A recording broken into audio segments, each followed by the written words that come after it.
서울중앙지법은 어젯밤 11시 10분쯤 윤석열 대통령의 체포적부심 청구를 기각했습니다. 체포영장 청구가 이유 없다고 인정된다는 짤막한 사유도 함께 알려졌는데요. 한마디로 공수처가 윤 대통령을 체포한 게 부당하지 않고 또 발부받은 체포영장도 적법하다고 또다시 확인한 겁니다.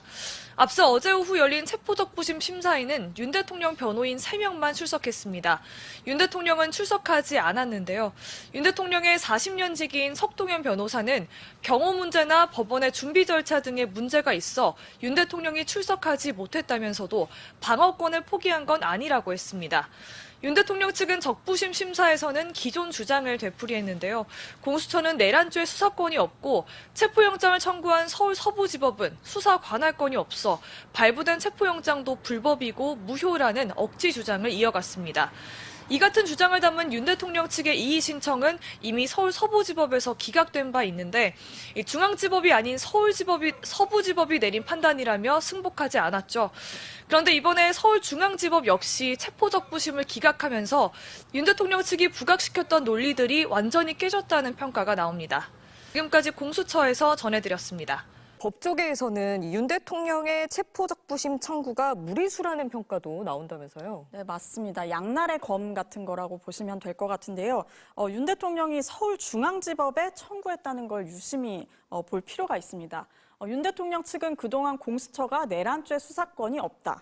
또 관할이 아닌 서울 서부지법이 발부한 체포영장은 불법이라고 주장했잖아요. 그러면서 서울중앙지법에 구속영장을 청구하면 그 영장심사에는 응하겠다고 그렇게 말을 했어요. 만약 오늘 서울중앙지법에서마저 윤 대통령의 체포영장 효력이 서울중앙지법에서마저 윤 대통령 체포영장 효력을 인정을 하면요. 윤 대통령 입장에선 지금까지 주장과 논리 그리고 기대가 한 번에 모두 무너지는 겁니다. 그럼 그거 알 텐데도 왜 잘 활용하지 않는 체포 적부심까지 청구를 했는가에 대해선 윤 대통령이 그만큼 급한 거다 이렇게 보는 전문가들이 많았습니다. 다만 공수처 수사가 시간적 차질을 빚었다는 정도의 효과는 있을 겁니다. 수사와 함께 진행 중인 탄핵 심판에서도 마찬가지 전략으로 나서고 있는데요. 그런데 헌재는 단호한 입장입니다. 윤 대통령의 탄핵 심판 기일 변경도 불허했고요. 앞서 5차례 변론 기일을 일괄 지정한 데 이어서요. 오늘 재판에선 그 이후, 그러니까 즉 6회, 7회, 8회 변론 기일까지 한꺼번에 잡았습니다. 지연 전략에 흔들리지 않겠다는 의지가 엿보이는 대목입니다. 공수처의 체포영장 집행이 임박하자 윤석열 대통령 측 변호인단이 돌연 제안을 했습니다. 기소를 해라. 아니면 사전영장을 청구해라. 그러면 법원 재판에 응하겠다는 입장입니다. 피의자가 수사 대신 재판을 받겠다고 언론을 통해 통보한 겁니다. 그러면서 서울중앙지법에 청구해야 응하겠다는 단서도 달았습니다. 공수처 관할 법원은 서울중앙지법이라 서부지법에 청구한 영장은 불법, 무효라는 기존 주장을 되풀이하고 있는 겁니다. 하지만 앞서 법원은 윤 대통령이 머무는 관저가 용산구에 있고 서부지법 관할이니 문제없다며 윤 대통령 이의 신청을 받아들이지 않았습니다. 대법관인 천대엽 법원행정처장도 사법 절차 내에서 다투고 적법한 절차에 따라 이뤄진 재판 결과에 대해서는 승복하는 게 법치주의를 지탱하는 근본 동인이라고 강조했습니다. 윤 대통령이 판사를 골라 법원 쇼핑을 하고 있다는 지적도 나옵니다.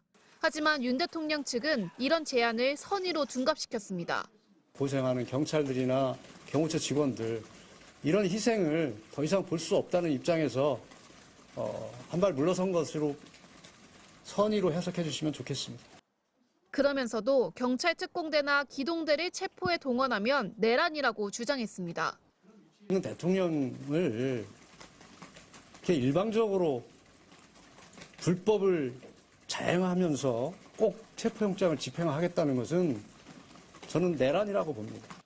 윤 대통령 자신이 출석 요구에 수차례 응하지 않고 관저에 숨어 체포영장을 거부하면서 생긴 일인데 계속해서 적반하장식 주장을 이어가고 있습니다. MBC 뉴스 김현지입니다.